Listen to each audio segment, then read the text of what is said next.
sports for women, both personally and professionally, and all the opportunities this industry can bring for them and the continent. This webinar is organized jointly by the EcoBank Foundation and by the African Sports and Creative Institute, ASCI, a non-profit organization supporting Africans in building a sustainable sports and creative ecosystem through insightful research, advisory, and advocacy. During this webinar, you will hear from experts on how sports can be a vehicle for women's and girls' empowerment, communities development, peace building, and economic opportunities. They will share with us their stories and experience. But first, let me give you a few logistical information. Interpretation is available in French and English. You just have to click on the globe icon at the bottom of your screen and select your preferred language. Donc, bonjour tout le monde, je m'appelle Elisa Desbordes-Cissé, je suis la directrice des opérations de la Fondation EcoBank. Je suis ravie de pouvoir vous accueillir à ce troisième webinaire de notre série Stop aux préjugés. Le webinaire sera, l'interprétation est disponible pendant le webinaire, donc en français et en anglais. Pour cela, il vous suffit de cliquer sur le petit icône en bas de votre écran avec une map monde et de choisir la langue dans laquelle vous préférez suivre les discussions. Merci. If you want to engage the conversation on social media, you might use the hashtag Break the Bias, the hashtag Stop aux préjugés, or the hashtag Women in Sports that you can also see on my background and on the participants' background. Without further ado, let me first give the floor to our partner for this webinar, Mohsen Abdel Fattah, Managing Director at ASCI. Mohsen will set the context, sharing some key findings from a recent study that they launched in January 2022 about the economic of sports on the continent. So Mohsen, please, you have the floor. Thank you. Merci Elisa. Bonjour à toutes et à tous. Je suis très heureux de vous accueillir aux côtés d'Elisa pour parler de ce superbe sujet des femmes et du sport en Afrique. Et je vais partager avec vous quelques éléments de contexte. Mais avant cela, permettez-moi de présenter un petit peu le ASCI et le travail que nous effectuons. Donc, je suis le directeur général de l'African Sport and Creative Institute. Et notre vision est vraiment de faire du sport et des industries créatives des axes de croissance pour l'Afrique. D'accord ? Et pour cela, nous nous concentrons sur 3 piliers. Premièrement, de la recherche, c'est-à-dire produire de la donnée, du contenu qui permettent aux dirigeants d'organisations sportives de mieux comprendre leur contexte. Et sur la base de cette connaissance, nous accompagnons donc des acteurs internationaux ou locaux, comme par exemple la Banque mondiale, différentes agences des Nations Unies, mais aussi des acteurs du secteur privé qui veulent lancer des initiatives à impact autour du sport. Et enfin, ce que nous appelons le plaidoyer, c'est-à-dire comme aujourd'hui, organiser des événements avec nos partenaires pour mettre en valeur le travail fait sur le terrain par différentes organisations, dont notamment nos 3 panélistes du jour. Alors, comme le disait Elisa, les éléments que je vais vous présenter aujourd'hui sont basés sur, effectivement, le livre « Économie du sport en Afrique » que nous venons de publier, que nous avons co-dirigé avec le professeur Michel Desbordes, mais également 3 études publiées au préalable, disponibles gratuitement sur le site web africanlci.com. Et donc, l'idée de ce livre, c'est vraiment de regarder les grands enjeux du sport en Afrique, quels sont les grands défis, quelles sont les grandes opportunités, en échangeant avec 500 dirigeants du sport. Et parmi les 500, nous voulions remercier particulièrement trois dames qui nous ont donné beaucoup d'informations, notamment Franny Léautier de Tanzanie, donc ancienne athlète aujourd'hui qui dirige une grande société d'investissement, Madame Fatma Samoura du Sénégal, qui est la numéro 2 de la FIFA, et Madame Vera Songwe du Cameroun, qui dirige une des agences des Nations Unies, donc dédiée au développement économique de l'Afrique.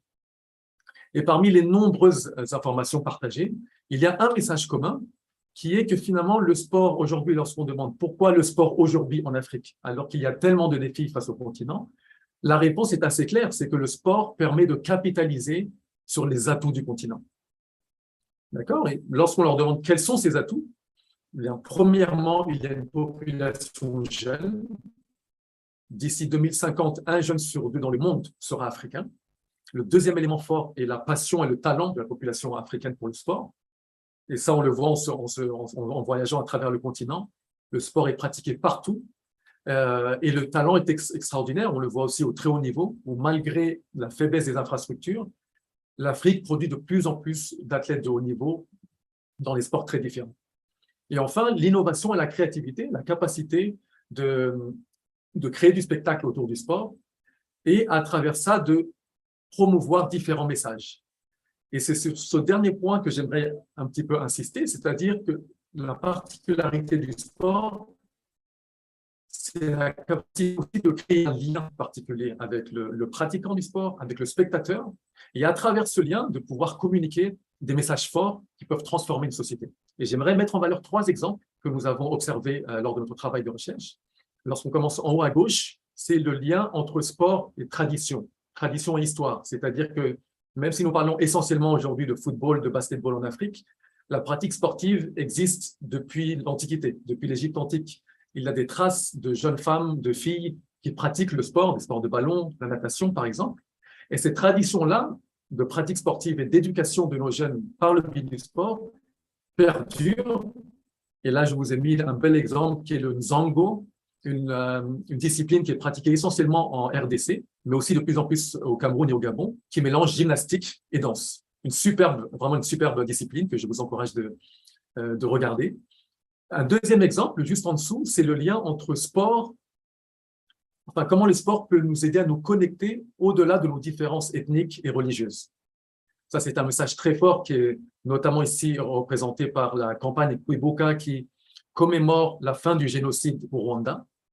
Et le Rwanda nous offre un très beau cas d'un pays qui intègre le sport au plus haut niveau de sa stratégie politique, notamment le sport de masse, c'est-à-dire organiser des événements disponibles à tous pour permettre aux jeunes et aux moins jeunes de se connecter à travers le sport, d'échanger, avec une emphase particulièrement sur les jeunes filles et sur les jeunes ou les moins jeunes ayant vécu un handicap, notamment à cause des conflits armés. Donc ça aussi un très bel exemple. Et le troisième lien que j'aimerais mettre en valeur, c'est le lien entre sport et opportunités économiques. Ici, Right to Dream, qui est une organisation ghanéenne qui forme des footballeurs et footballeuses, donc potentiellement professionnels, mais au-delà du programme sportif et éducatif, c'est surtout la façon d'accompagner les jeunes dans la création de projets pour leur communauté de départ. C'est-à-dire qu'au-delà de leur succès à eux, la réflexion, comment est-ce que je peux faire profiter ma communauté de ce succès en investissant des ressources financières, intellectuelles pour développer ma communauté et là, créer de la richesse. Donc, voilà 3 exemples parmi tant d'autres. Alors, puisque nous parlions d'économie ici, peut-être 3 chiffres rapidement pour vous donner un petit peu la taille du potentiel du secteur sportif. 3%, c'est la taille donc la part du secteur sportif dans le PIB mondial. C'est un secteur qui croît à 4% par an depuis déjà 20 ans, donc ce qui est vraiment très, très fort comme évolution. Par contre, lorsqu'on regarde l'Afrique, malgré le fait qu'on ait dit plus tôt qu'on pourrait capitaliser sur nos forces, le sport ne représente que 0,5% du PIB. Donc 3% dans le monde, 0,5% seulement en Afrique. Et pour terminer, dans notre livre, nous finissons par 16 recommandations faites aux dirigeants du sport. Et j'aimerais en mettre en valeur 3 particulièrement pertinentes pour les femmes et les jeunes filles. Donc, premièrement, qui est investir dans le sport de masse. Donc, nous avons un biais qui est de penser aux athlètes d'élite, mais ici, il s'agit de donner accès à un maximum de jeunes filles et de jeunes femmes en Afrique. La deuxième chose est connaître la femme ou la pratiquante, c'est-à-dire quelles sont les particularités, quelles sont les demandes, les besoins des pratiquantes et des spectatrices en ce qui concerne le sport et comment est-ce qu'on peut leur offrir des services qui répondent à ces besoins. Et dernièrement, la question du financement qui aujourd'hui dépend principalement du secteur public. Et nous avons donné l'exemple de Right to Dream, mais il y a aussi la NBA, bien sûr, et bien d'autres. Comment pouvons-nous attirer les acteurs du secteur privé pour qu'ils contribuent leurs ressources au développement du secteur au sens large et particulièrement à la pratique des jeunes femmes. Donc voilà les quelques éléments que je voulais partager avec vous. N'hésitez pas à me contacter pour plus d'informations sur notre recherche et je te rends la main, Elisa. Merci beaucoup, Mohsen. Merci beaucoup pour cette présentation. Je pense que tu as réussi à nous montrer très clairement et les différents secteurs dans lesquels l'industrie du sport peut avoir un impact, mais aussi à pouvoir nous parler nous indiquer le potentiel que le sport représente, en particulier d'un point de vue économique. Donc vraiment, merci pour cette très bonne présentation qui a permis de nous donner aussi les informations nécessaires pour pouvoir mieux comprendre maintenant la conversation qu'on va avoir avec nos 3 participantes. So allow me to switch in English and to welcome our 3 guests today that I'm really pleased and really thrilled to have with us. So first of all, let me start with Batouli Kamara. So Batouli is a native New Yorker with family roots in Guinea. She's a former professional basketball player and she's the founder of Women and Kids Empowerment, an initiative working on building a dynamic space in Guinea for girls to play and grow. She's also an author and an upcoming PhD student. So Batouli, welcome. Our second speaker today will be Cynthia Mumbo from Kenya. She has made it a purpose in life to influence and grow the sports industry in Africa. She is the founder and CEO of Sports Connect Africa, a sports consultancy firm that focuses on connecting and empowering sports stakeholders on the continent. So Cynthia, welcome.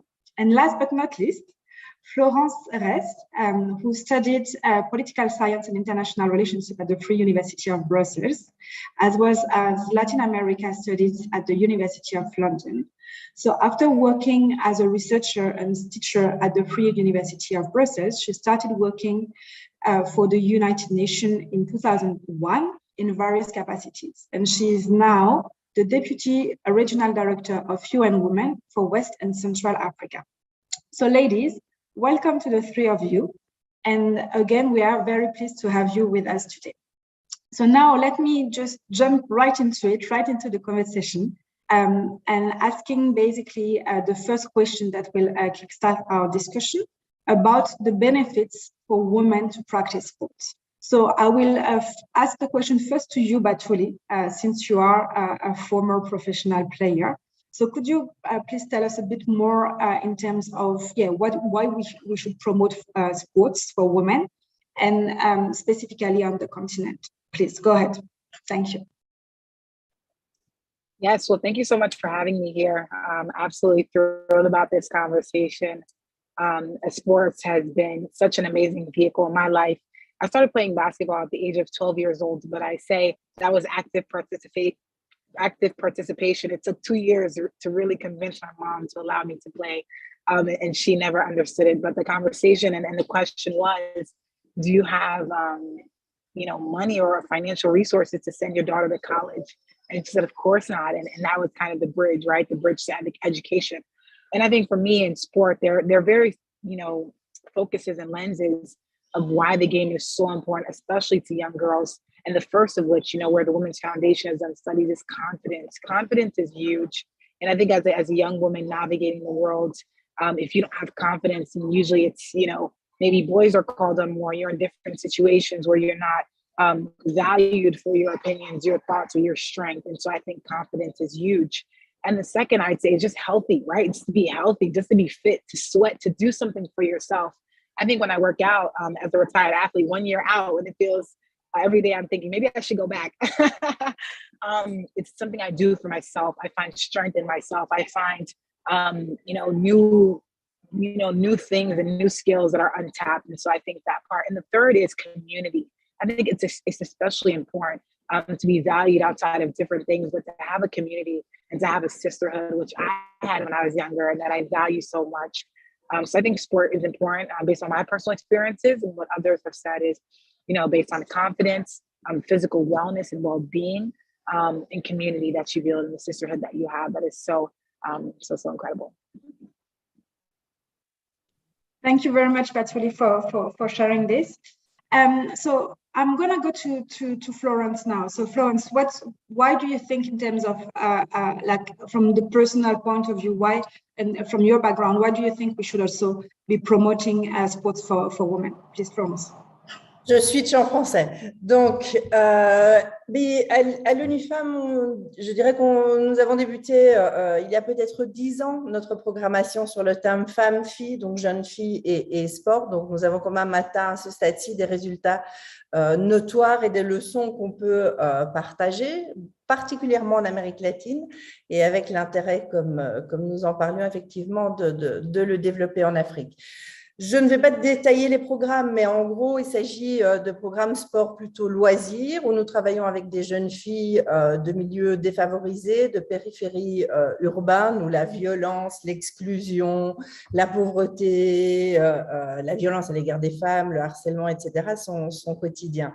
Et après, toute une série de programmes qui visent effectivement leur engagement, mais aussi l'engagement de la communauté, des parents, parce qu'on sait que les barrières et les stéréotypes se trouvent à différents niveaux. Ce n'est pas uniquement au niveau des filles. On sait qu'en Afrique, effectivement, le sport demeure pratiqué majoritairement, même au niveau loisir, par les hommes. Il suffit, moi je vis au Sénégal, de se promener sur la plage et de voir comme, effectivement, dans toutes les communautés, le sport est valorisé. Malheureusement, je vois encore trop peu de jeunes filles sur nos plages au Sénégal.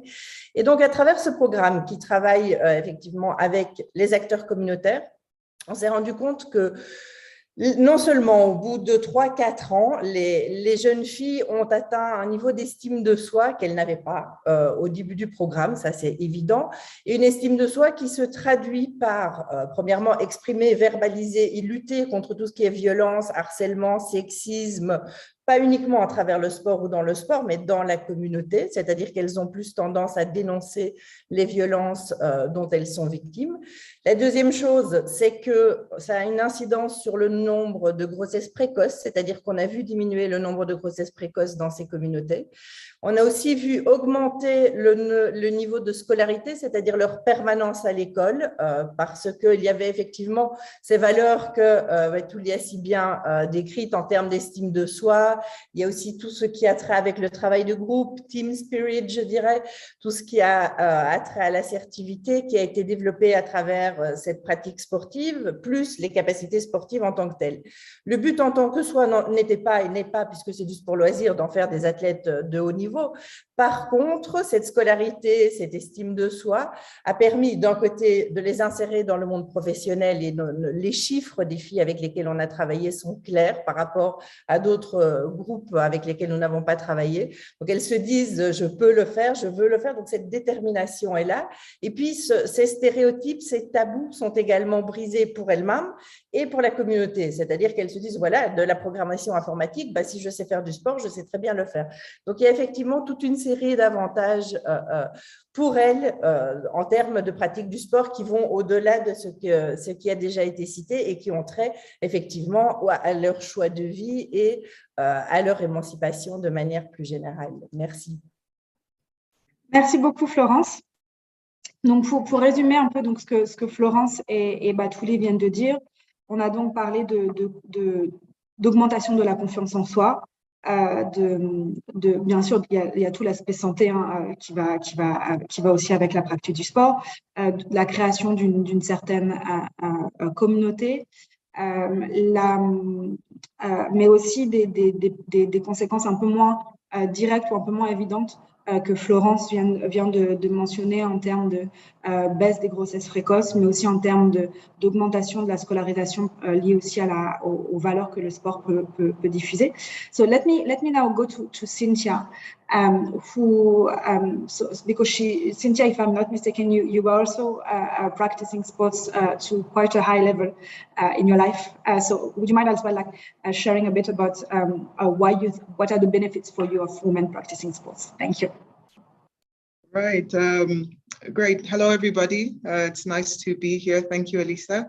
Like Batuli, I played basketball, and like her as well. My folks, my parents were like, you know, what's the point of all of this? I mean, it doesn't make sense. You know, you need to study. But sports took me to school. You know, because of sports, I got into leadership. And that for me is one critical thing that I realize is a very big benefit for women. I was just, going through some research, and 94% of women in leadership at the highest level have all played a sport. 94%. That's very high. You know, they might not have been necessarily professional players, but they had some influence, some, you know, so the sports teaches you teamwork. You know, it teaches you to work with people. And it's not necessarily just team sports. Even when you're an individual who is a runner, there's a lot of lessons that you get from being an athlete. I'm sorry, it's a little windy at the back, so you might be seeing a few flickers here and there. So, you know, sports is great to, you know, empower women. I agree totally with what Florence and Baturi have said. It's about confidence. I don't think I'd be the same person. I don't think I would have run for president of the Basketball Federation in Kenya if I didn't go through the whole experience of being told no. You know, being told, you know, in sport, you're told you can't, but you get up and you go back in there and you push yourself again. If I didn't have that experience and said, okay, I want to run for the president of the Basketball Federation, it's a very, very, very tough space. You know, 99% men. If I didn't have that experience, I don't think that I've been able to face the challenge the way I did. But because I had this whole experience, you know, running or playing basketball, it taught me it's okay to be defeated the first time. I'll go the second time, you know, and I'll win. And it's something that I feel that women gain so much by being in sports. Aliza, may I add one thing? Yeah, sure. To that point? I think I was definitely going to bring up that statistic, and I think your key point, which I didn't touch on, was why Africa, right? Why sports in Africa? And I think my mom is an entrepreneur; she's never worked for anyone else. And when you look at 94% of women in leadership, you know, positions, that was taken in the U.S.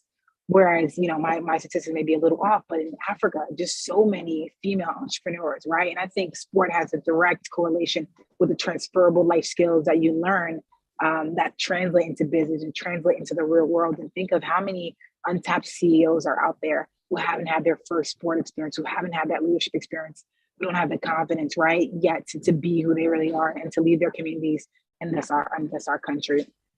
So I love that statistic, and I think it's so important and incredibly important in regards to Africa when we look at small business owners. Yeah, thank you very much. So I think yeah, it's quite clear. Like if you allow me to kind of wrap up a bit, I think at the individual level, basically sports, as much as there are challenges at the beginning, because it's not necessarily, I mean, and the three of you raise it quite well, that parents or, you know, the family or the entourage might not necessarily like understand why girls or women should go into sports. But when there is actually this kind of, how should I say that? When there is actually this opportunity for girls and women to practice sports, so you have all those value from sport, but also like the confidence that kind of comes with it, and that kind of also pushes all of us to kind of allow us all of us to kind of push the barriers as well, and you know, and go to try things that we might have not necessarily thought that we would have been able to do otherwise. So talking again about this example of women in leadership, I think that's something that is very key and very as well interesting to hear and see, and having also like you being able to witness it both at your personal level, but also from the experience that you had with girls in the communities. So I think this one is quite clear, and it will probably come up again during the rest of the conversation, because it's also like at the center of sports. But let me kind of move to another question, asking you, Florence, about, because that's something that we kind of touch based a bit. Je vais passer en français. Je m'excuse pour ça, mais donc on l'a mentionné un petit peu dans les interventions précédentes. Comment est-ce que le sport peut émanciper les femmes ou autonomiser les femmes? Est-ce que tu pourrais peut-être nous donner un peu plus d'exemples en parlant voilà, du sport plus au niveau donc, du développement de ce que le sport peut aussi apporter à ce sujet-là. Merci beaucoup. Ok, mais je vais peut-être parler sur base je dirais, des différentes initiatives que l'ONU Femmes a mis et met en place à différents niveaux.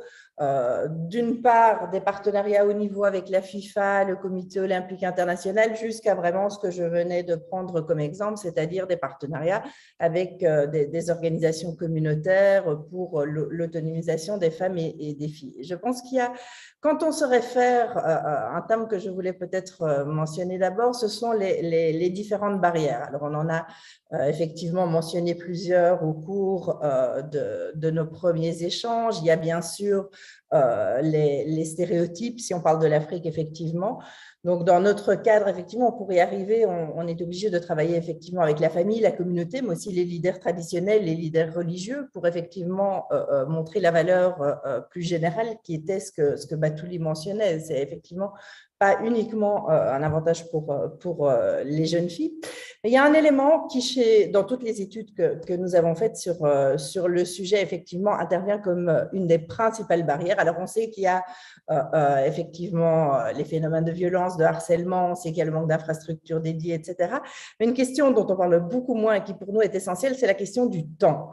Et alors là, quand je parle du temps, effectivement, on se réfère à la séparation des tâches en général domestiques, du travail reproductif, de tout ce qui a à voir avec, je dirais, l'économie des soins. On sait très bien qu'en Afrique, la majorité, pas uniquement en Afrique d'ailleurs, c'est international, mais je veux dire, les chiffres sont parlants. Les femmes et surtout les jeunes filles passent énormément de temps à s'occuper de la famille. La carence en infrastructure fait qu'il faut aller chercher de l'eau, du bois et autres. Donc, elles n'ont simplement pas le temps. On a fait une étude récemment avec l'AFD qui démontre très clairement que si on veut engager davantage les femmes et les jeunes filles dans le sport, il faut effectivement investir dans tout ce qui est infrastructure en général pour alléger le poids de ces tâches domestiques. Donc ça, c'est quelque chose qui est fondamental à tous les niveaux.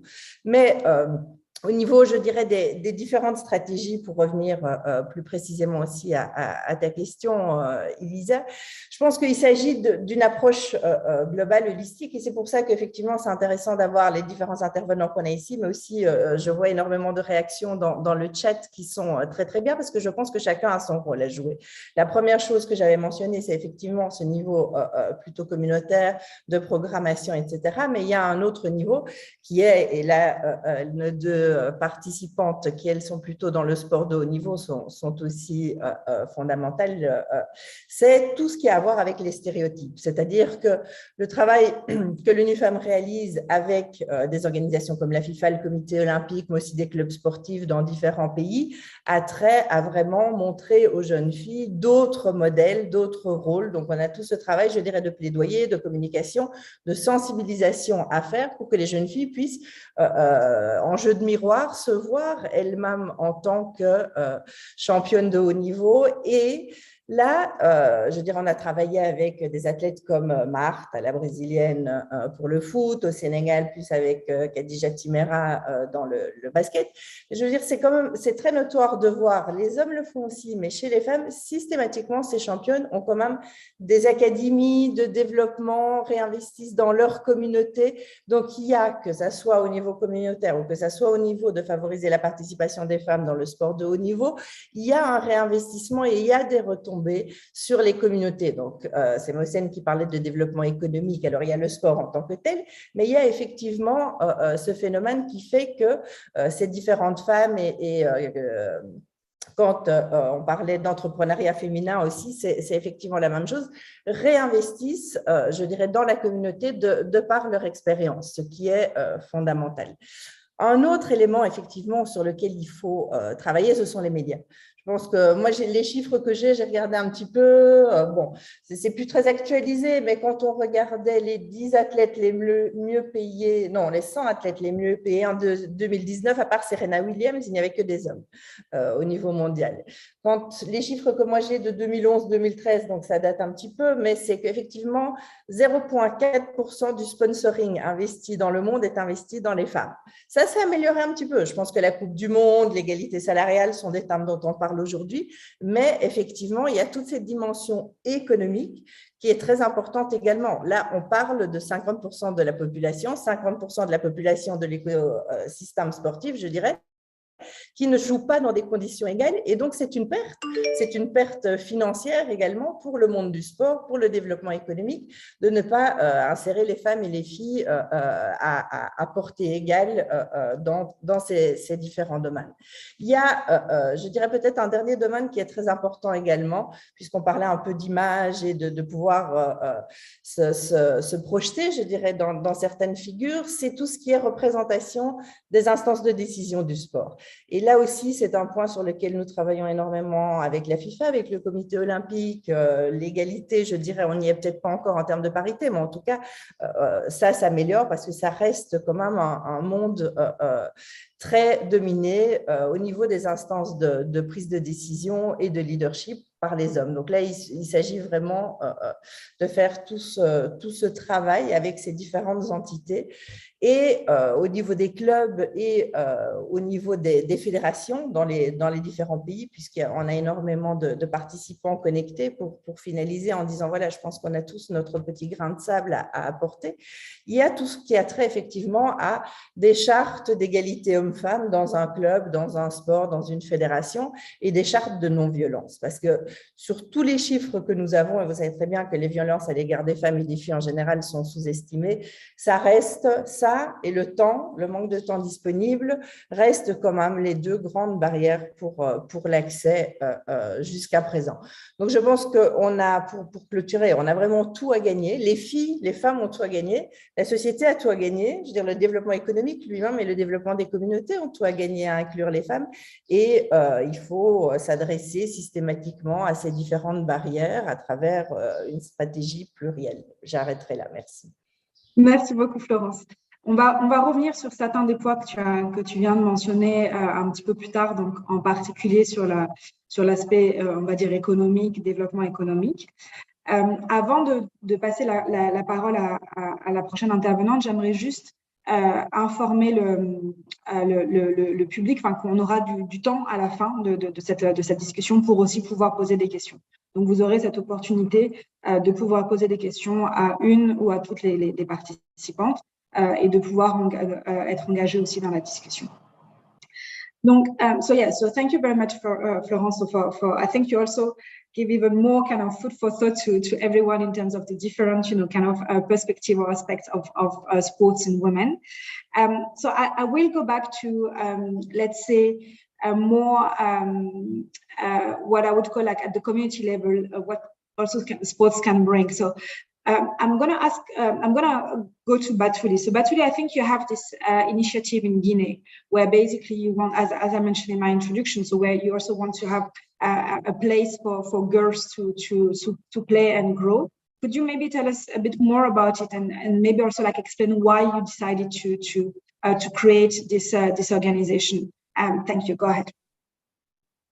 Absolutely. Well, thank you for that question. When I listen to Florence or Cynthia, these conversations I always see are very dangerous for me because I get very excited, and I'm, that adds motivation to this fight that is so necessary. And for me, as I mentioned, I had a struggle, and I was, born and raised in the United States, and it was difficult to convince my mom to let me play. And I had allies, and I had my brother, and I had a mentor who sat down and said, "Fansa, this is really, really important." My mom's name is Fansa. And I just remember my journey through sport. And, you talk about household chores. I remember on my senior night, I go and I'm doing chores and I'm cooking and I'm washing the bathroom. And we get to the arena and it's my mom's first time seeing me play at UConn. And she looks around at 10,000 people in the crowd and she goes, "Natoma, this is what you do?" And I said, "Yes." You think I'm playing? And there's another moment of, I was at a game and I'm shooting free throws and I missed one. And she comes back and she tells my coaches, she's like, my daughter has been lying to me for 10 years. And they're like, "How?" She's like, "She always tells me she's in the gym and she's missing her shots," right? I talk about African parents and the standards and in this game. But all that to say, it was a struggle for me to play. And that's what was a privilege. And I understand that. So when Florence mentioned having to go to speak to these families, it's real to have our girls go. And when I go to you know, anywhere in Africa where I see girls and they're doing these household chores and they're sweeping and they're going, you know, whether in the village to fetch water, I'm like, that's an athlete. That's a phenomenal point guard. That's what I see. I'm like, you walked how much? You did what? You cleaned, you picked up the water jug? Like, you are a phenomenal athlete. And so to me, it naturally translates. But to get the parents, and oftentimes there was no alternative. I didn't know this was possible, you know? And these parents have deep desires to have the best for their children, and the best is education, because that's something that no one can strip away from you. And education through sport is our approach. And so in 2017, I started Women and Kids Empowerment. And the biggest motivation was my sport experience. And I had a young girl named Bintu who used to sell items, and she'd come to the arena, and you know, she'd always be the first one there, and she'd have to, you know, finish selling her items, but she would always be there. And one day she's like, I'm better than you. And I was like, you are. And she's like, and I can go to UConn and I can dream that. And I felt so irresponsible to instill hope without infrastructure, without programming in place. It just was hope. And how many people have hope, right? And how long can that last without the proper steps, right? To manifest it, to fight for it, to dream, and to feel like you actually have a chance to achieve, even if you don't. And so Bintu is amazing, and was the reason why I started Women and Kids Empowerment. And a huge part of that first year was actually having my mom advocate. She's a big advocate now. And in these house visits, she was making these house visits. Let your daughter play. Look at my daughter. And so, you know, that full circle moment. And so I think at the community level, it's what you celebrate. Sport can bring people together. Our community comes out for weddings and for baby showers, and they will come out for games, right? And they want to be proud. And we have a natural pride for what we do and how we do it. And I think that's translated through sports. I think there are different steps. The first is asset mapping, not like what don't we have? We have so much to tap into, so much in-kind donations, whether it's the bakery, donating bread. We have a community here. And once you tap into the community, it doesn't feel like you've done it alone. They have naturally invested in these girls, and these girls thus work harder in their sport because they know their community's invested. They know when they walk down, the person at the bakery is going to say, hi, good luck at your game. It becomes a community thing. And I think that's how you sustain it. So I think full circle, you know, of the tough introduction to sport, now my mom being an advocate, and now really getting communities involved, I think is very important. Thank you very much, Batuli, for sharing that, and it's great to see that your mom basically has become your first advocate and your first kind of supporter, right? So Cynthia, I was as Batuli was speaking, I could see you, like smile and nod and all of that. So would you like as well to share maybe from your perspective as well some of the like how sports can also like contribute to develop like communities and so on. Thank you. And mute. Batuli, you're a sister that I had somewhere that I didn't know about. Because, every time you share, I'm like, oh, that's my mom. She didn't want anything to do with it. That's absolutely my mother. But now she's a director in my company. She's a silent director. So you can imagine. I remember when we signed up to work with the NBA. So I was very privileged. Our company signed up to run junior NBA in Kenya a couple of years ago. And I will never forget because my mother and my father, my late father, I lost my father, that he rest in peace. I lost my dad last year. My mom and my dad are both directors in my company. And I told them, we have a lunch and we have this lunch at the ambassador's residence. And, I was requested to bring in the company directors and whatnot. And I will never forget my mother's comment. She said, "You brought me to America." Like it was such, it was because, as somebody who, and I think Batuli, you would understand this. Yes, you were born in the US, but there's a very big, the way Africa looks at America. My mom, to her, she was like, I mean, she's never made it to America, but the fact that she's at the residence of the embassy, she couldn't. To date, she keeps telling me this basketball, it's really changing your life. This sports thing, it's actually not so bad, and that's something that I relate to when Batuli shares something like that. I've literally just come back from New York. That's why this But Tuli, we have to have a discussion post this because I need to understand what is this the universe is telling us. I've just come back from New York from an exchange program, courtesy of the US State Department. And it was a leadership program for girls and women. And we had girls from all over the world, India, Bangladesh, we had Brazil, so many different countries, Zambia, Georgia, countries that are, I would probably never have met people from those countries if it wasn't for this experience. The girls were from 15 to 18 years old. And I was with a girl from South Sudan. So we have Kenya's, it was like melting pot. Nairobi's a melting pot. So when I was told, pick a couple of girls, one of the girls ended up being a South Sudanese girl. She's 6'8", 6'9". She's incredible. But 2 years ago, she's 17 years old now, but 2 years ago, she was to be married off. Right. At 15, and her father was like, you guys have to, or her family, not necessarily her father, but her extended family were like, oh, you have lost us 300 cows. What do you mean? This girl, she should have contributed 300 cows. When you talk about contribution, she had contributed 300 cows to the family. But as I sit here with you, there's scholarships that have lined up. There are people who have lined up who are saying, wow, she got to meet Tamika Catchings, Hall of Famer of the WNBA. Some of these people are people that, you only dream of. We got to meet her. And all of these guys are like, she has something in her. This experience, not just for her, but some of the girls that I, interacted with from Nepal, some of the girls that I interacted with, a lot of them would never be in a position to see the world differently if they didn't go through this program. And many of these programs that are created out here, and these situations that we put together for the girls.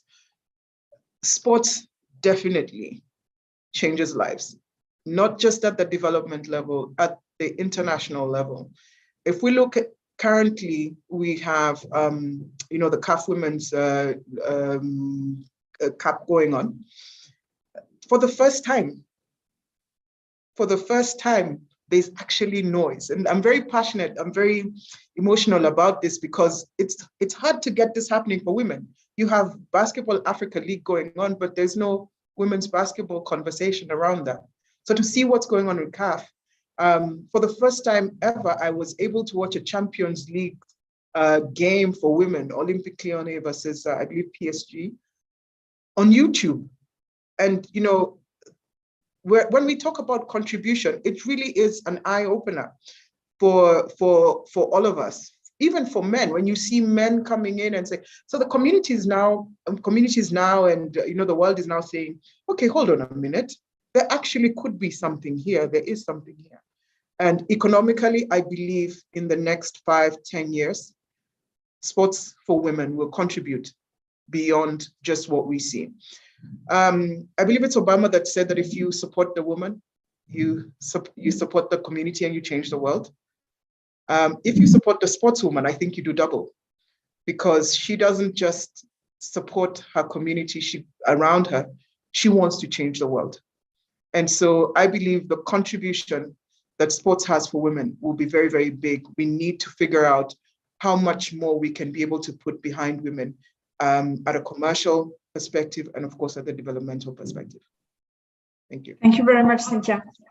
So Florence, I can see that you have your hands up. So please, je te laisse la parole. Oui, vraiment juste un point rapide qu'on n'a pas mentionné et qui pour l'Afrique est fondamental quand on parle effectivement au niveau communautaire, c'est aussi la valeur du sport en termes de promotion de valeurs de paix. Je pense qu'effectivement, je ne vais pas citer toutes les initiatives qu'on a, on travaille directement dans les 24 pays d'Afrique de l'Ouest et du Centre, donc il y a beaucoup de thèmes que mes collègues ont élaborés, que ce soit le mariage précoce ou d'autres qui effectivement ont bénéficié, mais mais il y a un thème particulier, surtout avec la situation actuelle, effectivement, de conflits à différents niveaux, que ce soit au niveau communautaire, que ce soit au niveau étatique, que ce soit au niveau des extrémismes violents et autres, que le sport et la pratique du sport des jeunes filles peuvent justement prévenir, mitiger, je dis peut-être pas résoudre une fois que le conflit est là. Et une des expériences que je voudrais citer, c'est le travail qu'on a fait en République centrafricaine avec des jeunes filles de communautés différentes, puis on est passé à la mixité, donc jeunes filles et jeunes hommes, de tournois de football intercommunautaire, effectivement, et qui ont aidé à, je dirais, médier ce que peut-être les adultes à de plus grandes tables de négociation n'arrivaient pas forcément à faire, et qui ont permis d'ouvrir la voie à un dialogue intercommunautaire et à de la médiation intercommunautaire. Alors, ce n'est pas la voie royale vers la paix en Afrique, mais c'est très, très important, je pense, parce que ce sont effectivement des valeurs universelles dans lesquelles on se reconnaît tous. Et quand chacun reste braqué sur ses positions, ou pour nous qui travaillons effectivement sur tout ce qui est égalité homme-femme, on se voit souvent taxé de « tiens, ce sont des valeurs extérieures qui n'ont rien à voir avec la culture africaine, etc. » Alors qu'à travers le sport, je pense qu'on a cette facilité effectivement de mettre les gens dans un même espace autour de valeurs communes qui sont un socle, qui ne peuvent que, je dirais, contribuer à plus de paix et de stabilité dans la région qui en a bien besoin. Merci. Merci beaucoup, Florence. Merci pour cet ajout. J'allais justement faire cette remarque parce que c'est vrai qu'on a parlé du sport et des valeurs du sport, donc pour l'émancipation de la femme. On en a parlé donc on a parlé de l'éducation, on a parlé de la lutte contre les mariages précoces ou les grossesses précoces. On a parlé des infrastructures, enfin de tous ces aspects-là, du leadership, du sport et du leadership féminin également. Mais c'est vrai que c'était un des aspects dont on n'avait pas encore parlé encore, donc je suis très contente que tu l'aies soulevé. Donc merci beaucoup. J'allais vous poser la question, donc ça tombe très bien.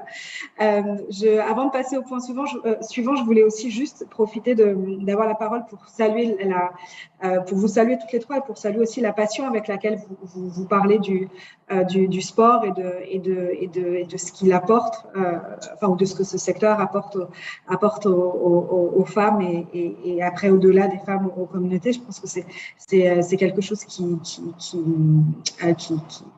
voit, qui se sent, et je pense que les participants qui nous suivent sont aussi ont l'air également très passionnés par les commentaires que je peux lire, mais sont aussi très sensibles à cette passion.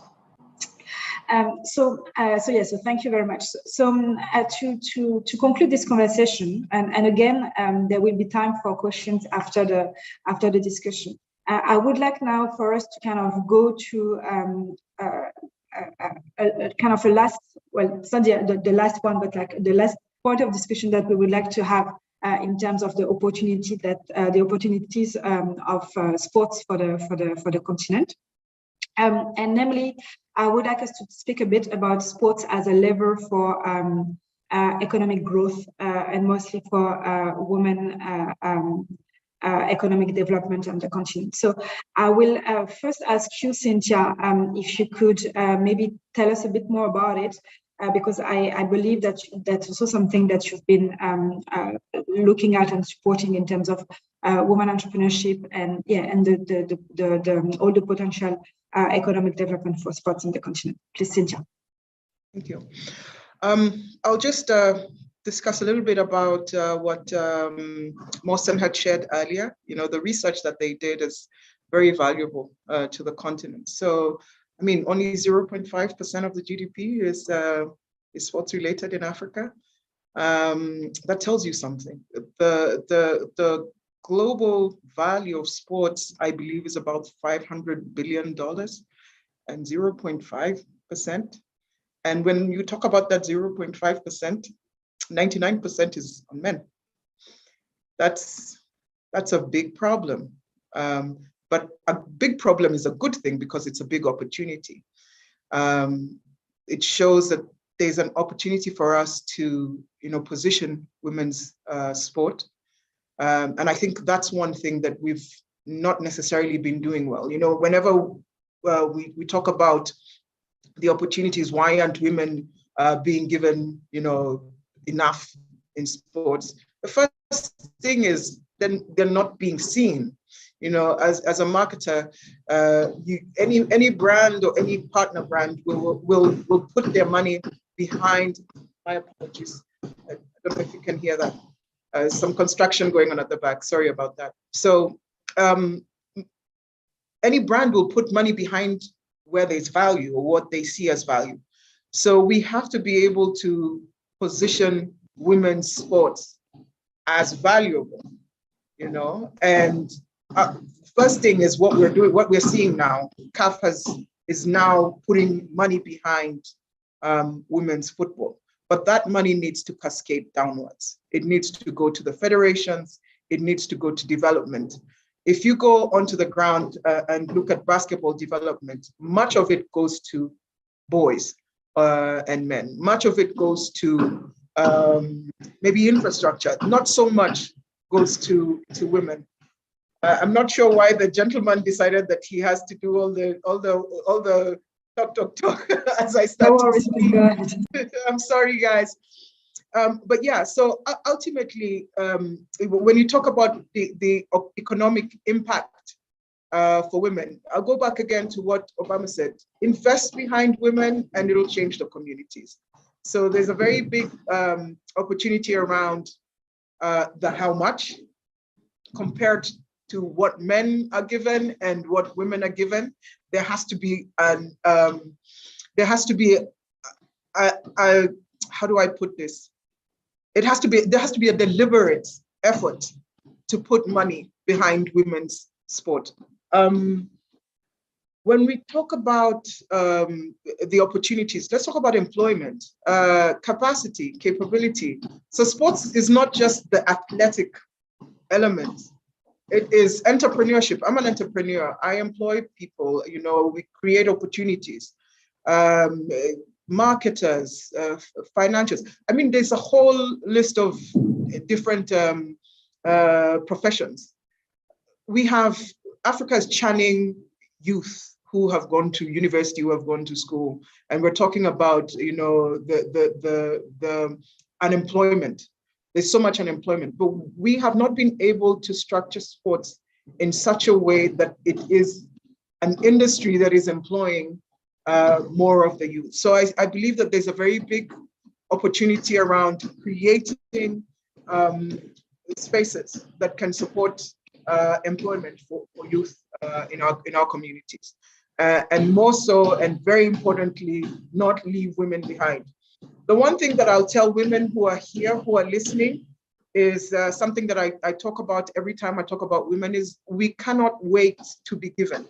I think many times we are always in a position, and I hear this especially in political spaces, or women should be, you know, women should be given ABC, or women should be given 30%, no, women should take. Men don't ask, you know, men don't ask. So whether it's economic, whether it's, you know, in spaces like this where we're speaking, women do not, when we deserve to take. Florence spoke very candidly about us being 50% of the population. So there's opportunity for us to be courageous enough to say that this is our space as well. We are creating opportunities for ourselves and we're creating opportunities for our communities, but we are here. Thank you. Thank you, Cynthia. Thank you very much. So in terms of the sports sector, the sports industry having like all those opportunities to basically like create work as well, create employment. So maybe I want to turn to Batuli, because I know you have this kind of double kind of perspective as well in terms of the sport industry. So both from the US and also like from Africa. So could you maybe share also like some of your thoughts in terms of how the economic basically of sports and what you think it can mean for women, mostly here on the continent? Thank you. Absolutely. I think that's a fantastic question. And that's actually something that I studied. Thankfully, I had an amazing program at UConn, and that was my master's focus was sport for economic development with a lens on women. And so I think there's, a sport ecosystem, whether it's in football, baseball, basketball, right? And at this ecosystem, I think, Cynthia did a great job of mentioning at the grassroots level, you know, at a very minimal baseline level of coaches, right? And then you get to a higher level. And the biggest thing I think is not entering sectors, right? It's not about, you know, dominating, but entering sectors, whether that's in equipment, right? Equipment, venue support and building, consulting, owning teams, right? And, you know, then creating jobs. I think creating jobs is really important, but also understanding where are we placing those jobs in the larger basketball ecosystem so that women are at the table and at the forefront, and thus are connected to other women. And that's kind of how you keep the glass full and overflowing. So I think that's a really important sector. And for me, you know, we were recently last year donated 6 acres of land, and that was phenomenal for us. And the first thing I said was, I want to create, you know, all girls basketball academy. And it's going to be for women, built by women. Everyone's going to be there, but you do need allies. And I think it's important to understand that, but to hire different sectors, whether that's in, like I said, strategic development, you know, venue spacing and construction, our coaches, who lives there? And so all these different places, but I think really employment is huge, but not just employment, decision-making is really important, to be at the forefront of these huge initiatives and movements.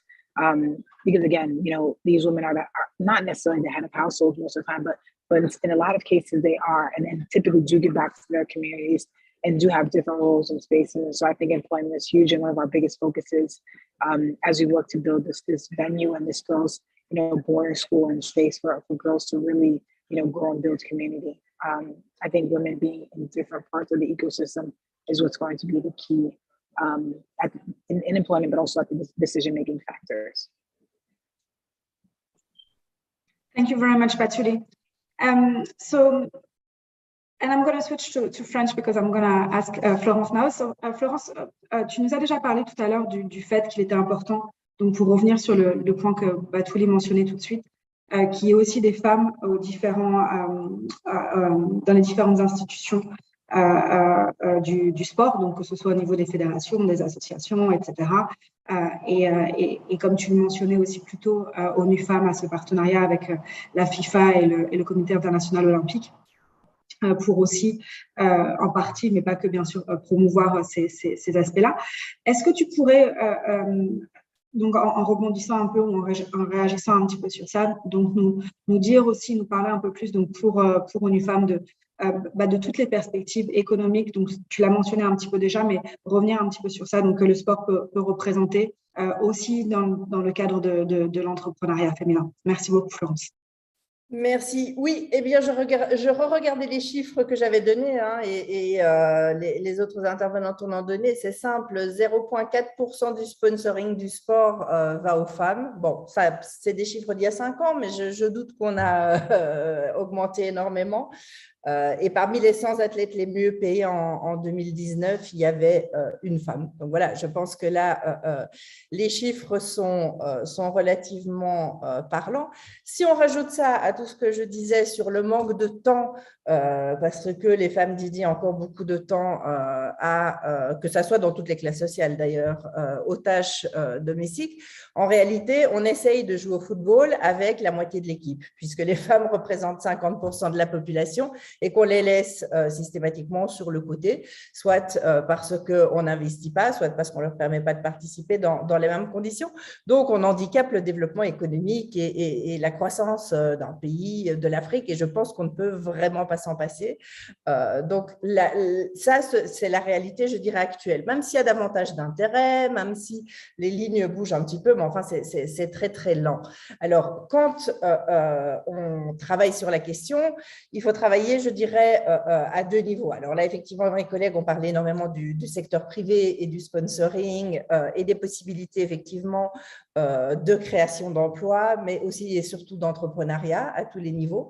Il y a aussi la perspective des politiques politique publique sur laquelle effectivement l'ONU Femmes, vu notre mandat, se concentre, qui est fondamentale. C'est-à-dire que davantage de femmes dans le sport à tous les niveaux, que ça soit à travers des ministères de sport, de la jeunesse, et c'est là aussi, dans un continent où 70% de la population a moins de 30 ans, c'est une bombe à retardement en termes d'emploi, de paix, de sécurité, de ne pas investir. Alors le sport, servons-en nous, je dirais, et qu'effectivement, une des stratégies sur lesquelles nous travaillons beaucoup avec tout ce qui est ministère de la jeunesse et des sports, c'est le développement de leur stratégie genre pour intégrer les filles dans le développement. Ça, c'est fondamental. Et puis, il y a effectivement tout le côté emploi, tout le côté entrepreneuriat du sport, qui est tout un écosystème qui, effectivement, devrait être investi davantage par les femmes. Alors, ça requiert aussi des formations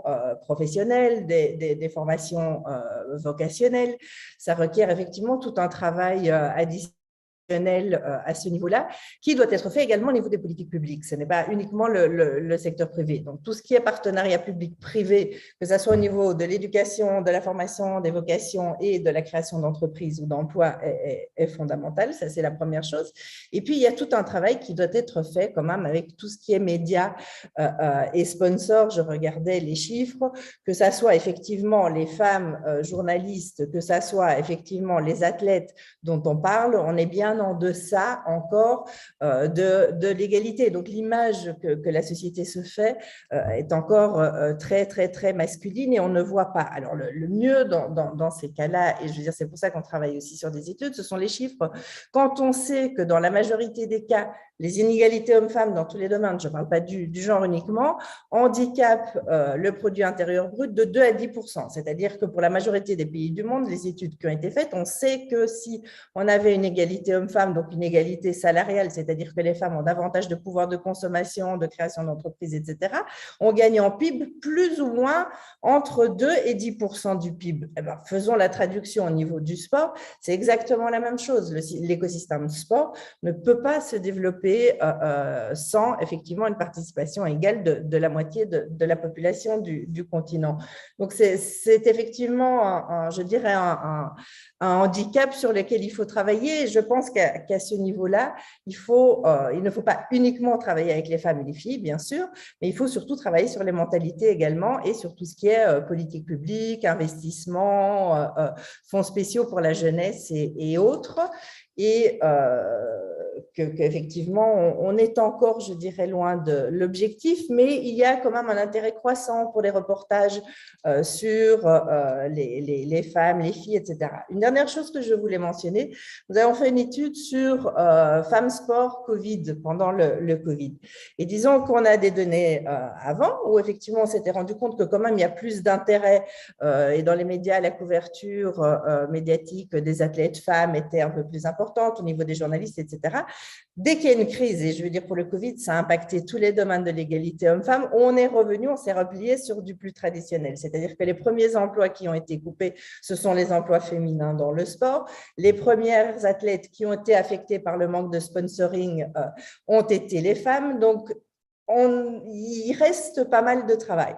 Je veux dire, là, on est dans une phase post-Covid et je crois que c'est Cynthia qui le disait et j'adorais. Là où il y a un énorme défi, il y a une énorme opportunité. Donc, c'est vraiment comme ça qu'il faut le voir et c'est la même chose pour, je dirais, le post-Covid. Au lieu de reculer et de se dire, tiens, revenons aux acquis traditionnels où le sponsoring se centre sur les hommes, où les médias se centrent sur les hommes et les investissements, il faut absolument ouvrir pour aller au-delà et assurer la croissance des différents pays d'Afrique et assurer surtout que le sport puisse participer à la croissance.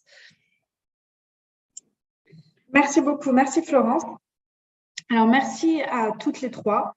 Je sais qu'il y a encore plein d'autres choses que vous aimeriez dire, mais il faut aussi faire attention au temps, malheureusement, parce que on a un temps limité pour cet événement. Ce que je propose, c'est de passer à la séance de questions avec les participants, avec l'audience, avec le public. Il y a déjà beaucoup de questions qui ont été notées sur le chat. Je vais essayer d'en prendre quelques-unes, mais c'est aussi le moment pour tout le monde donc, de poser vos questions donc dans le chat box. So yeah, thank you very much to all of you. I think So thank you for sharing your experience. Thank you for sharing like all those stories and all those studies and numbers, because you are right, like at the end of the day, numbers and figures like are also key to better understand like kind of where we're coming from and where we want to go. And we already had like a lot of reactions and a lot of comments from people on the chat box. I am not going to be able to address all of that. We are not going to be able to address all of that.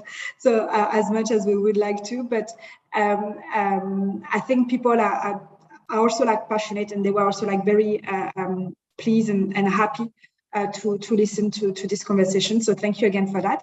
So I'm not going to talk too much, but basically, as I was saying in French, so you may now ask your question. You can either address them to one specific panelist, or it can be just an open question, and then we will answer them. So I've as you are writing your question, so there's a few questions that I already tried to pick up from the chat box. My apologies. So there was one question.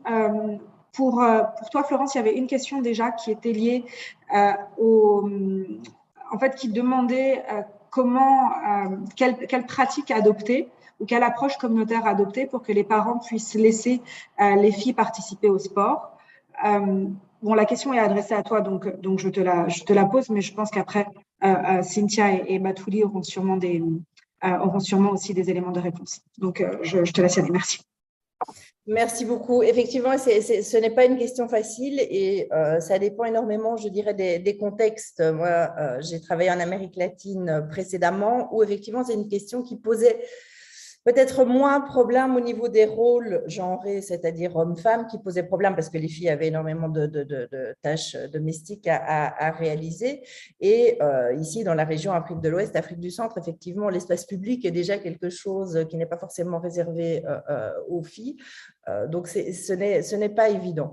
Mais je dirais, il y a effectivement tout un travail, et je crois que c'est Cynthia qui en parlait, à faire avec les familles, avec les communautés, à travers les écoles, à travers les leaders religieux, les chefs de quartier, qui est un travail de sensibilisation, parce qu'il ne s'agit pas non plus de heurter tout d'un coup, il faut que ça s'inscrive quand même dans quelque chose qui fasse sens dans les mentalités et dans les pratiques culturelles.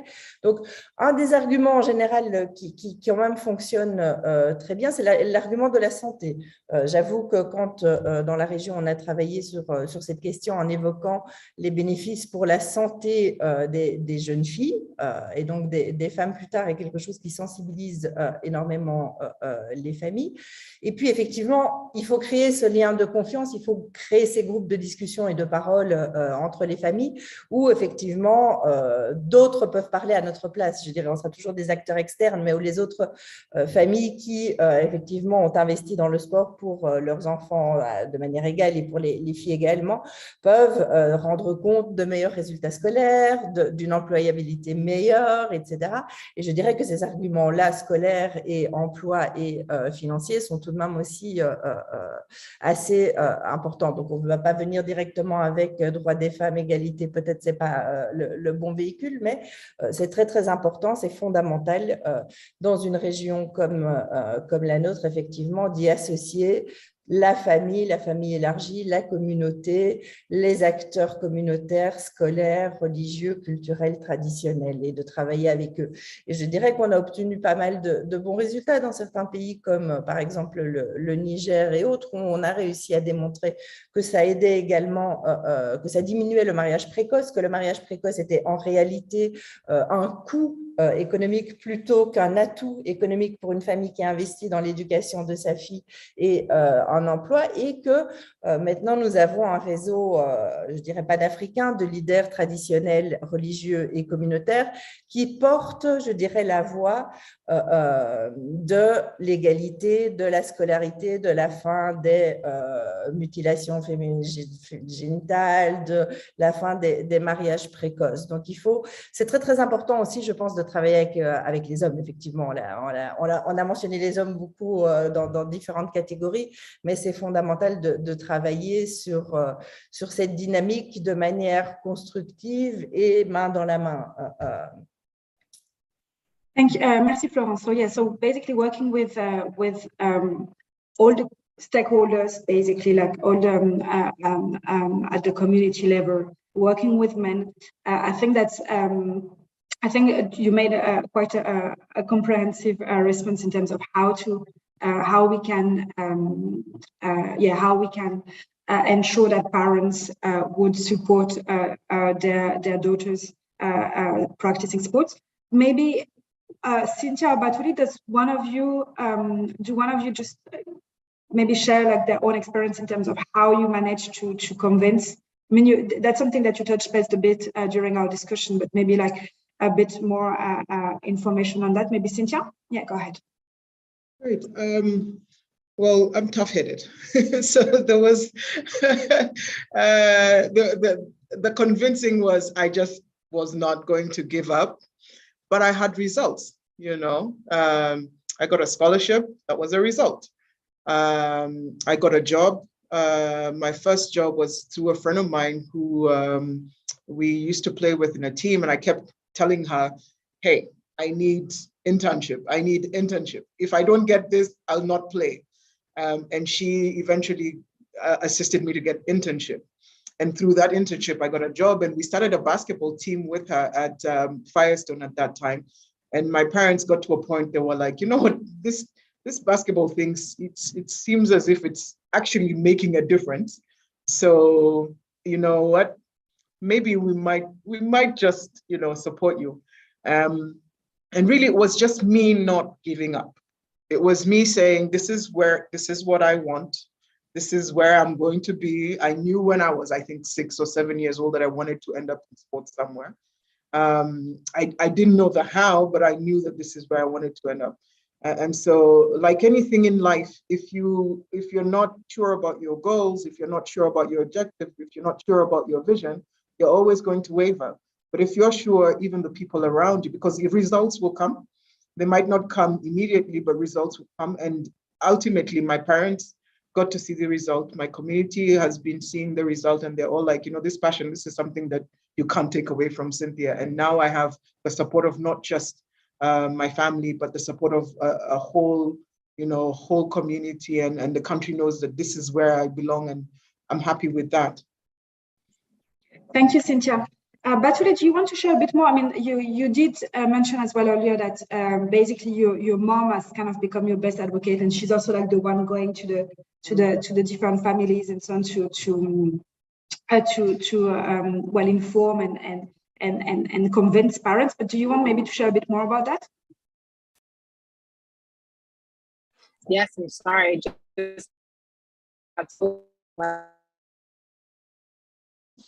You know, a big thing that I would say, if it's too loud, please let me know.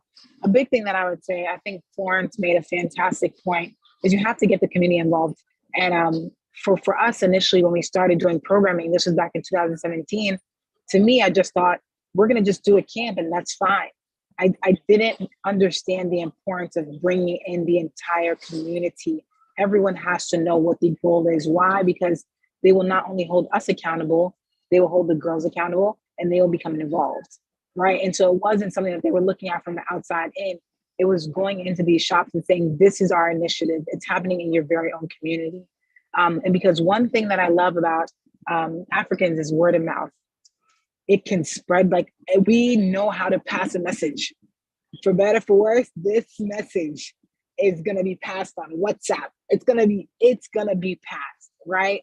And so now they call me, you know, the coach, and, you know, get my daughter into sport. Anywhere I go, I get random phone calls, and I'm okay with that. But I think it was really important for us, and the dynamics changed from 2017 to just kind of working with different grassroots organizations to now when we do a project and we are asset mapping, who is the founder of the school? Who is the principal? Who is the top store that the kids go to? Can we get them to sponsor our event? Who's the top t-shirt places? Where are these kids going after school? Who's the religious leader? Can the imam know about this? They have to know the parents. You know, even the mall, you have to know what's going on so that they can say, this is a kid from Wake. We can identify them.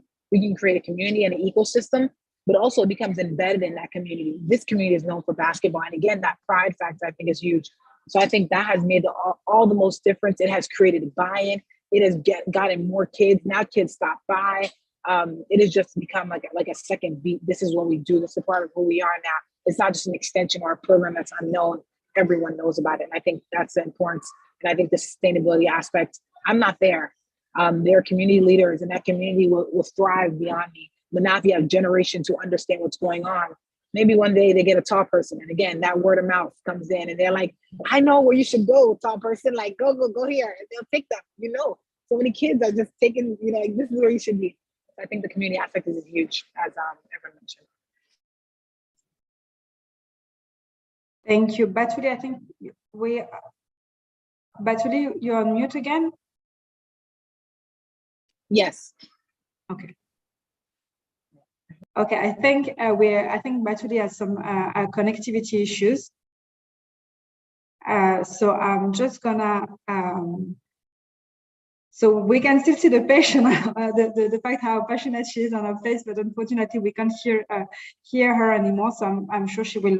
I'm not very sure she can actually hear us, but I'm sure she will connect back soon. So I think from what she was saying, but also from what has been said by the other, by Cynthia and Florence,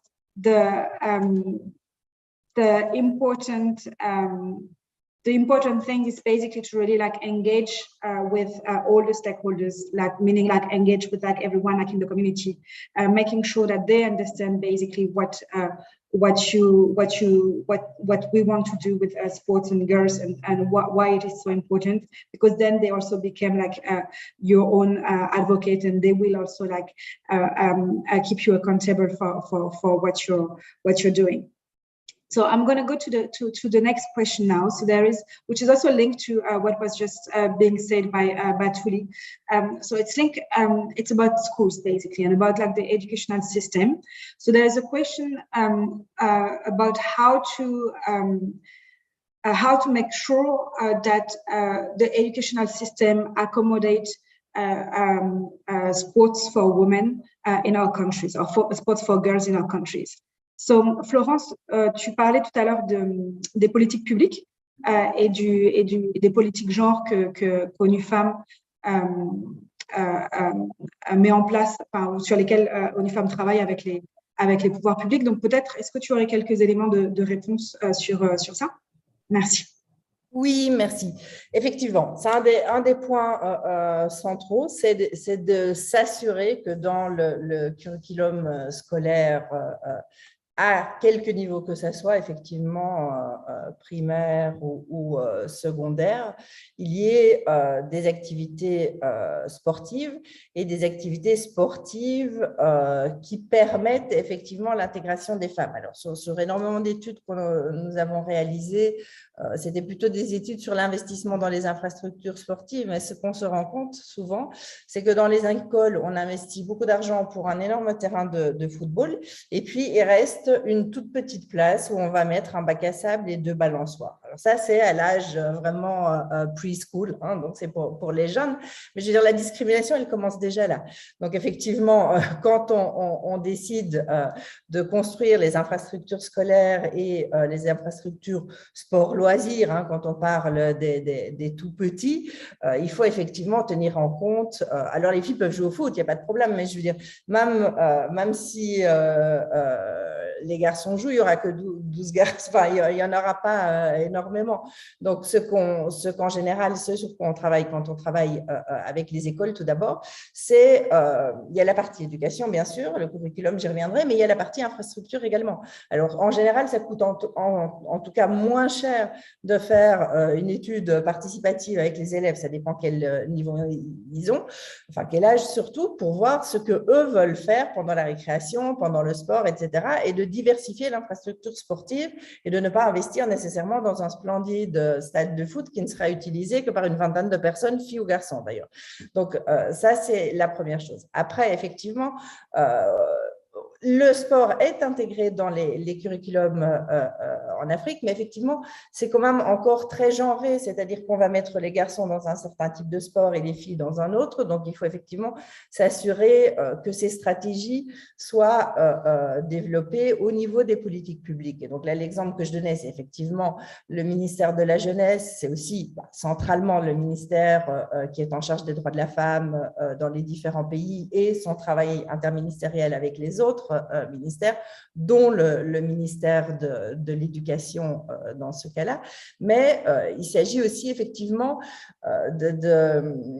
je dirais, d'aller au-delà de simplement, bon, j'ai mentionné l'infrastructure, j'ai mentionné le besoin de diversité, le besoin de dialogue avec les étudiantes également, mais il y a effectivement aussi le besoin, et là c'est aussi encore une limite culturelle assez difficile, d'engager les filles davantage dans tout ce qui est échange sportif. Alors on remarque quand même encore dans la région que ce sont souvent aussi pour des raisons culturelles, parce que voyage, etc. Moi j'ai travaillé longtemps dans les pays arabes, et là effectivement avoir une équipe de filles sportives, d'un pays qui puisse voyager même au niveau d'une autre province pour aller participer à un championnat, ce n'est pas évident. Alors quand ce n'est pas évident, je pense que l'école a encore davantage cette responsabilité de rassurer, je dirais, les familles et de dire voilà, c'est dans un cadre pédagogique, scolaire, et qu'au moins dans ce cadre-là, elles puissent le faire. Donc ça, c'est une première chose. Maintenant, les programmes sur lesquels nous avons travaillé en Amérique latine et à développer en Afrique sont extra-curriculaires, je dirais. Donc là, il s'agissait vraiment de travailler, c'est ce que j'expliquais au début, dans les communautés, mais d'intégrer effectivement l'école, c'est-à-dire les activités qui se font après l'école, sur les infrastructures de l'école, etc. Donc de nouveau, on parle effectivement d'intégrer tous les acteurs de l'écosystème éducationnel, je dirais, l'école, le ministère de l'Éducation, les autres que j'ai mentionnés, les écoles à proprement parler, mais aussi tout ce qui a trait à les associations de quartier, les ONG, qui effectivement travaillent avec les jeunes au-delà des heures scolaires. Merci. Merci beaucoup, Florence. Je pense que tu as vraiment donné tous les différents éléments de réponse pour cette question, donc sur comment être sûr que le sport et que le sport des filles puisse être intégré dans les curricula, donc au niveau de l'éducation. So I'm just gonna I think one other question that we actually received, because again, I think that Florence really gave a really good comprehensive response in terms of for this specific question. We now have a question about how basically, beyond what we mentioned about, the stereotypes or the challenges and all of that, there's a question basically about how to make sure, or how do we do. Well, the question, let me just read it the way it is formulated. So how do we justify the lack of willing to participate by girls at the individual level? So basically the person is asking, like, how do we make sure that actually girls want also to do sports, to practice sport? So, and I'm going to ask the question first to Cynthia, because you, in one of your previous response, you were really clear that that's what you wanted to do, and that's what you would do, and and you would just basically make sure that your family and everyone would kind of go with it. So, where did you find this passion? Like how, where did sports? How did sports come to you, if I may put it this way? So I started playing when I was really young. I was very lucky to be in a community where all my friends, my neighbors were sports people. So I'm not sure if anybody here knows Benjamin Ayimba. He passed away as well last year. He's like a brother to me, very, very close. And when we were kids, he used to make us run, and I'd always win. And so he'd give me his medals. It really is that simple. I learned how to win very young, and the reward that came from that really inspired me to play. And so whenever and wherever I went, I didn't realize it until a little later that this was ingrained in me so much.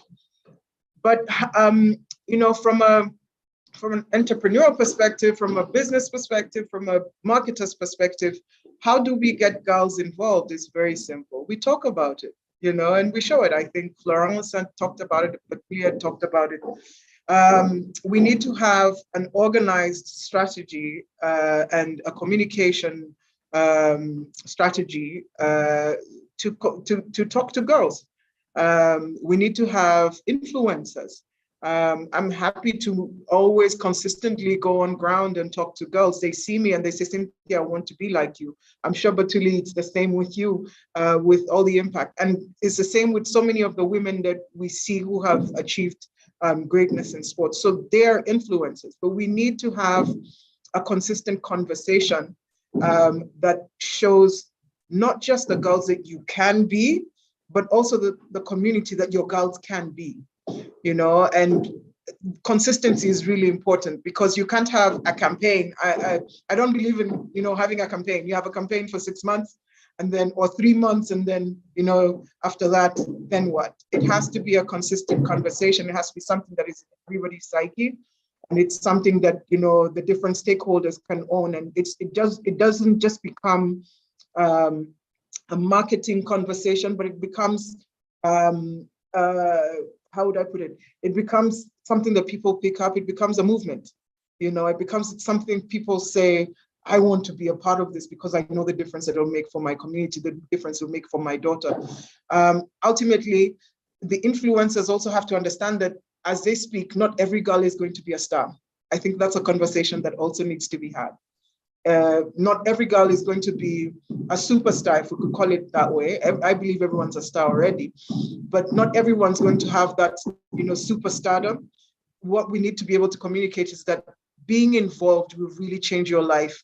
It will give you opportunities for leadership. It will give you opportunities for entrepreneurship. It will give you opportunities for A, B, and C. But we need to have a movement, a consistent conversation that people and the communities and the society takes ownership of, that can be able to, you know, become something that it'll become natural. That I wake up and I want to be an athlete. Boys wake up and they want to be athletes. It's so natural for them. You know, in fact, if you ask a lot of young men today, a lot of young boys today, if you do a survey and just go into the street and ask boys, what do you want to be when you grow up? 70 or 80% of them will tell you, I want to be a football star. I want to be like whoever I want. That's the natural thing that comes to them. But when you ask girls, usually there's a look and they're like, you know, either a doctor or a lawyer, nothing wrong with that. But never ever, or rarely ever do you hear, I want to be a sports star. So it has to start from the, you know, right from the stakeholder level. And we need to get people to run with this movement. I am a girl, I can be. Thank you very much, Cynthia. So Mohsen, I can see you, but I'm just going to ask briefly to Batuli, if you don't mind. Batuli, like, how did you want to become a basketball player, like an international basketball player? Hoping that your connection will be better this time.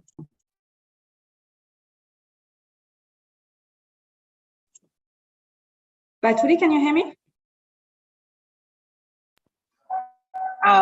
Sorry, these are still I'm at the airport. I'm going to Guinea, so. Oh, okay. So that's fine.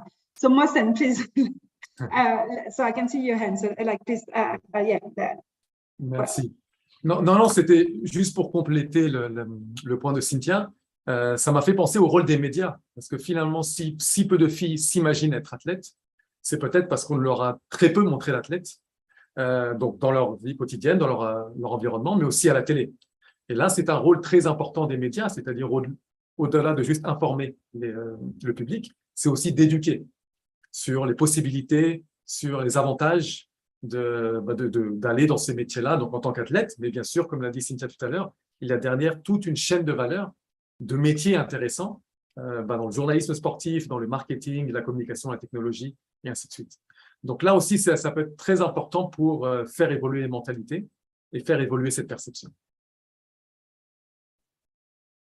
Merci beaucoup, Mohsen. Écoute, je pense que c'est une très belle conclusion, donc je vais m'arrêter là. Je sais qu'il y a encore quelques autres questions qui ont été posées, mais malheureusement, on commence à arriver à la fin de du temps qui nous a été imparti. So I want to thank you all again. So thank you first to all the participants for the questions that you asked. we try to answer like as many as possible, but unfortunately, we have a time limit, right? So I can see, I saw that some of you were also like sharing about their own experience, what they're doing, their initiatives, like sharing their contact details and so on. So I think the community that was actually mentioned, this building a community that was actually mentioned a few times during this webinar is already happening here, so which is quite exciting. So thank you, Batuli, Cynthia, and Florence for being so passionate and also opening your responses. Thank you also, Mohsen and the African Sports and Creative Institute for all the, well, for working with us on developing this webinar. It was a great pleasure. And to conclude, I am thrilled to introduce you to Nana Aban, Group Executive Consumer Banking EcoBank, and she will be sharing some closing remarks about why EcoBank and the private sector actors should contribute more to the development of the sport ecosystem on the continent. And she will also close this webinar. So it was a pleasure to moderate such a great session. Thank you all again. Nana, you have the floor. Thank you, Elisa. Wow, this has been so interesting. Batuli, Cynthia, and Florence, thank you very much for this very inspiring discussion. It's really fascinating how you've been able to show us the role that sports plays beyond the pitch. In such a short time, you really managed to beautifully demonstrate the impact of sports at the level of the individual, the community, and the business. I'm sure, certainly I was, that the audience has learned so much from your perspective, your experiences and all. It's becoming really clear, actually, that sport is not only a vehicle for self-reliance, resilience, and confidence, but it's also for empowerment, for sustainable development, for peace building, creation of economic opportunities, and a lot more, mostly for women and girls. And it's really quite an eye-opener, actually, some of the stories that you shared with us and some perspectives. So now at EcoBank, we believe it's time that all the actors in the sports ecosystem and beyond come together so we can provide Africans with, local platforms that will benefit local economies, as well as nurture some real homegrown talent and business opportunities, and then really listening to some of the thoughts that were shared by Batuli, by Florence. Clearly, I mean, there are huge opportunities. Now, the growth of the sports industry would have an impact on the creative industry and other sectors of the economy, such as infrastructure, education, tourism, etc. And I think you all spoke to that extensively. Now, with a global compound annual growth rate estimated at about 5% per year for the past 20 years, and more than 8% in the last 5 to 6 years, clearly the sports industry has the capacity to generate significant sums of money, millions of dollars, if not billions. In 2020, ASCI, from their research, estimated that this industry has a potential of about €1 trillion, which is a pretty sum of money. So thank you so much, Mohsen, for sharing your incredible findings, showing us the potential for Africa. We're extremely proud to partner as EcoBank, to partner with the African Sports and Creative Institute, whose objective really is to support Africa in building a sustainable sports and creative ecosystem through excellent research, advisory, and advocacy. Thank you so much. And together with ASCI, we want to give sports the place it deserves in our lives, in our communities, and our economies. As shown by our panelists, Batuli, Florence, and Cynthia, women and girls have a critical role to play in unlocking the potential of sport as a lever for youth, a lever for women, for economic and social development on the continent. And I think this is really exciting. With the EcoBank series of events on #BreakTheBias, I'm pleased that EcoBank continues to leverage on its position as the Pan-African bank to contribute to breaking the bias by empowering girls and women across the continent to pursue their personal and professional dreams in every way that they can.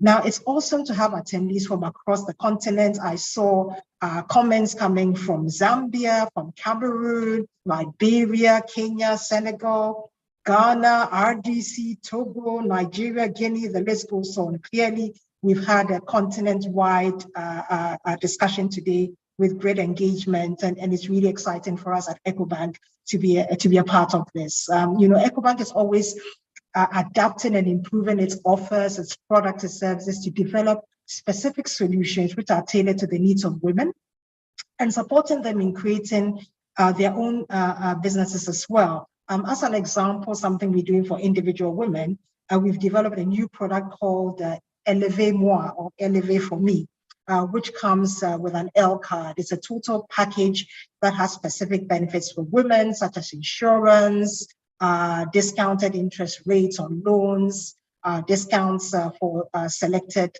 merchants where they get big purchases. And this product will be launched in some of our markets very soon. But this is just one of the many interventions or products and services that we have out there for women, understanding that, yes, there's huge potential, which has not as yet been tapped for women across the continent. Now, through the EcoBank Foundation, we are also exploring some partnerships with stakeholders in the sports sector to support female sports entrepreneurs.